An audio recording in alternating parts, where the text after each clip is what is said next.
In other news, drive sober or get pulled over. That's the message from state and local police. Starting today, the state's DUI task force has been deployed to keep impaired drivers off the road. 12 News reporter Brittany Schaefer spoke with police today and joins us now live with more on how they're keeping drivers safe. Brittany?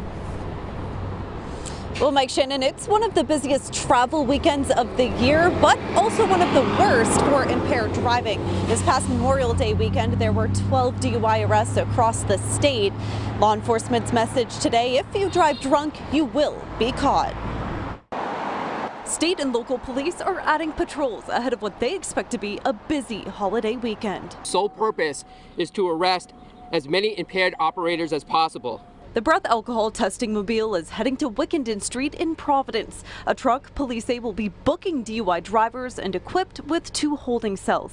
The DUI task force says there have not been any fatalities over Independence Day weekend in the past few years, but say if you choose to drive drunk, that chance is being taken. According to AAA, nationally, 30% of deadly crashes are due to impaired driving, but here in Rhode Island, that's worse. That nationally about 30% of all fatalities are attributable to impairment.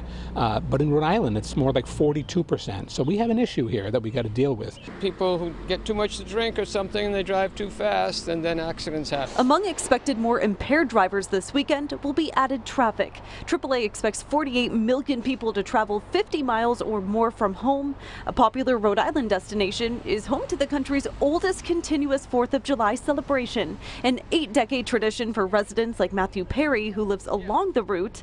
He tells me patriots fought for this land. Now he fights for a spot to celebrate America's independence. The hoopla of getting ready, getting up at 3 a.m. and standing out here and defending territory, because a lot of people are walking by here looking for space to sit. But we paint our stripe on the road red, white, and blue every year. We have a lot of pride. In the 237th Bristol Parade kicks off at 10:30 a.m. on Monday here on the corner of Chestnut and Hope Streets. These roads will be closed to traffic on that day starting at 7 a.m. Live in Bristol, I'm Brittany Schaefer, 12 News. It's going to be a live look at Route 1 at 138 in North Kingstown. This will be a busy stretch of road this weekend as people head to the beaches. In Bristol, 4th of July celebrations are ramping up too ahead of the big parade on Monday. Amidst all the partying, police want to get a message out to celebrate safely this weekend. 12 News reporter Brittany Schaefer has you covered tonight. Well, red, white, and blue is on full display here in Bristol and really everywhere you look. On telephone poles here and even decorated homes. The celebration started back in 1785, and the iconic parade will be kicking off right here on Hope Street in about 60 hours. The anticipation in Bristol is building as the town represents America's independence like no other. We paint our stripe on the road red, white, and blue every year. We have a lot of pride in the fact. That fact, the town is home to the nation's oldest continuous 4th of July celebration. For longtime residents like Matthew Perry, it's an 8-decade tradition, only missed performing the pinnacle of patriotism. The only years I missed it actually was when I was in the military during the Vietnam War.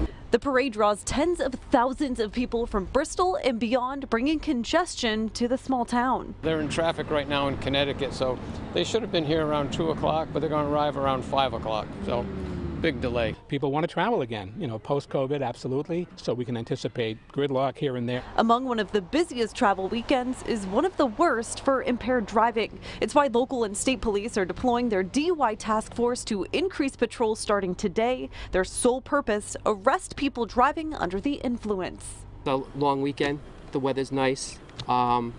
People are still getting post-COVID. They're starting to get out, and I think sometimes they've forgotten how to be responsible, and it's going to happen to, it won't happen to me, it will happen to somebody else. And drivers arrested for DUI hit a 5-year high last year over this weekend, but police do say there have not been any deadly crashes over this 4th of July weekend in recent years. In Bristol, I'm Brittany Schaefer, 12 News.